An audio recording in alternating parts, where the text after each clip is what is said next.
बेसहारों को सहारा देने वाला एक परम प्रिय परमात्मा ही है। इसलिए सबकी दृष्टि एक भगवान की तरफ ही जाती है कि हे ईश्वर, आप हम पर दया करो।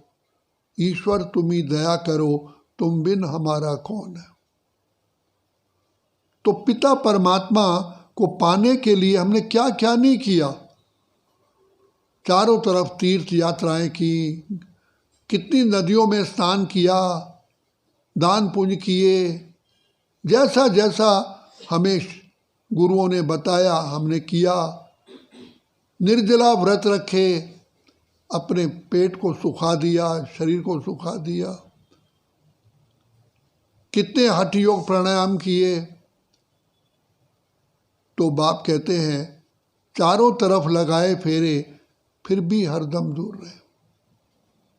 नैनों से नीर बहाते थे कि भगवान आप ही आओ। बड़ी देर भई नंदलाला, ये रहा तके ब्रजबाला। तो हमारी बहुत समय की पुकार, 63 जन्मों की पुकार, 2500 वर्ष की पुकार सुन करके बाप इस सृष्टि पर आते हैं। आकर के हमको गले लगाते हैं। चाहे हम कितने भी पाप आत्मा बन गए, दुष्ट आत्मा बन गए, खुद को भी नफरत आती थी। मेरे को तो खुद से भी नफरत आती थी। तो बाबा कहते हैं ऐसी जो आत्माएं बन जाती हैं पति तमो प्रधान, मैं आकर के उनका उद्धार करता हूँ। घनका, कुब्जा, बिल्नी, अहिल्या, सबका परमात्मा पिता ने बेड़ा पार किया। लेकिन कब? जब सारा सृष्टि का काल चक्र पूरा होता है, जब ये अज्ञानता की अंधेरी रात होती है, तब पिता परमात्मा इस सृष्टि पर अवतरित होते हैं।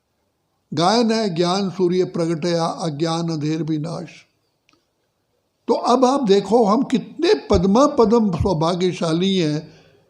हमें स्वयं भगवान पढ़ा रहे हैं और भिन्न भिन्न प्रकार के हमारे सामने रहस्य खोलते हैं।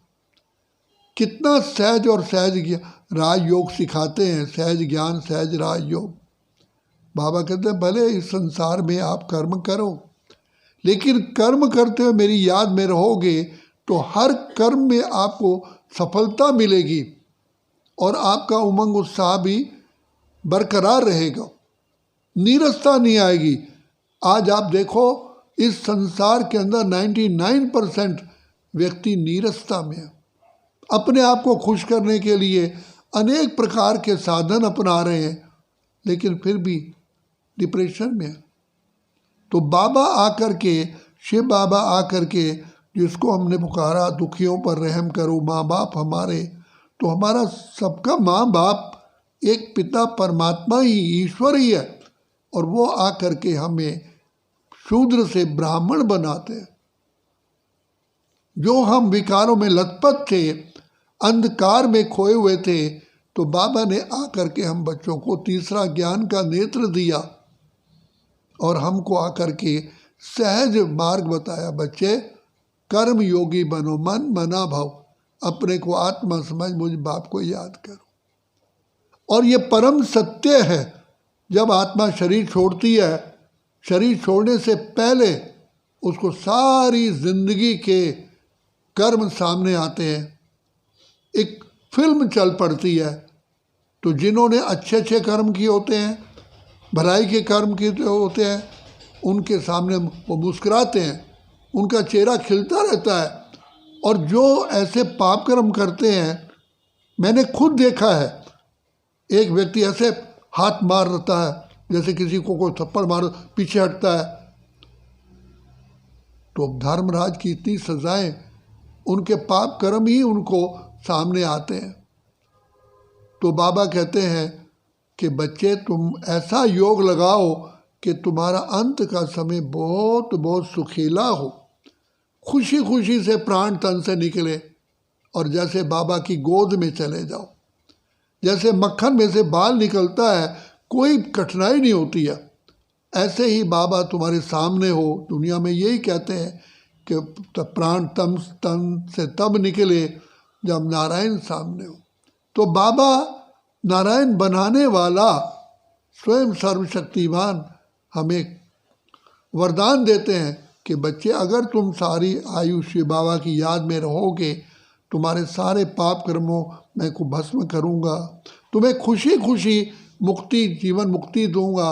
इसलिए गायन है कि राजा जनक ने राज दरबार संभालते हुए भी वो जीवन मुक्ति में थे, जीवन में रहते हुए मुक्त थे।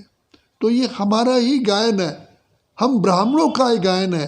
तो ब्राह्मण ही ईश्वरीय संतान है, गॉडली चाइल्ड है, त्रिकालदर्शी हैं, त्रिनेत्री हैं, मास्टर सर्वशक्तिमान है, पिता परमात्मा की गोद में खेलते हैं। देखो हम सवेरे उठते हैं, बाबा हमको, आँख खुलते ही बाबा से मिलन होता है, खुलते ही आँख हमें मिलते, हर पल वो साथ मेरे चलते, इतना वो प्यार मुझे करते, उनकी पलकों में हम पलते। तो प्यार क्या है बाबा का? प्यार है बाबा की शिक्षाएं, ऐसी शिक्षा जो हम इस संसार में सदा तैरते हैं, डूबते नहीं हैं। तो भला बताओ इससे बड़ा उपकार क्या हो सकता है? हम बाबा के इतने आभारी हैं कि बाबा ने कदम कदम पर हमें शिक्षा दे करके हमारा हाथ थामते हैं, हमें सहारा देते हैं। तो बाबा कहते हैं बच्चे तुम बहुत लकीएस्ट ऑफ द लकी हो। बाबा ने बताया मैं कल्प में एक ही बार आता हूँ, जब सारी सृष्टि की दुर्गति होती है तब मैं आता हूँ। तो मैं आकर के तुम्हें राह दिखाता हूँ। तो हम इस समय पर बाबा की शिक्षाओं को धारण करके अपने सारे सृष्टि चक्र में ऊंच से ऊंच पाठ बना सकते हैं। बाबा कहते हैं चढ़े तो चाके बैकुंठ रस, गिरे तो चकना। बच्चे मैं तुम्हें बैकुंठ धाम में ले चलने आया हूँ, और उससे पहले तुम्हें खुशी खुशी मुक्ति धाम ले जाऊँगा, फिर सुख धाम में भेजूँ। तो अपने तो दो ही ठिकाने हैं, एक मुक्ति और दूसरा जीवन मुक्ति।